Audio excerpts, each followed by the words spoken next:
Hi అండి. ఇంకా ముందుగా అయితే ఇంట్లో పూజ అంతా కంప్లీట్ చేసుకొని ఇప్పుడైతే పోలి స్వర్గం దీపం ఎలా వెలిగించాలో చూద్దామండి. ఇంకా ఇలా 5 వత్తుల చొప్పున 33 వత్తులైతే లెక్క పెట్టయితే నేతిలో నానబెట్టి పక్కకు పెట్టుకున్నానండి.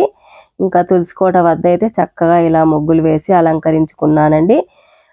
ఇంకా ఒక ఆకుని వేసి ఏ ఆకైనా వేసుకోవచ్చండి. ఇంకా గంగాళంలో వాటర్ పోసి చక్కగా పూలతో అలంకరించి ఇంకా పోలి స్వర్గం వత్తులు అంటే 33 వత్తులండి. ఇంకా 33 వత్తులు ఆ కొబ్బరి చిప్పలో పెట్టి ఇంకా ఏకహారతితో కానీ అగరబత్తితో కానీ వెలిగించాలండి.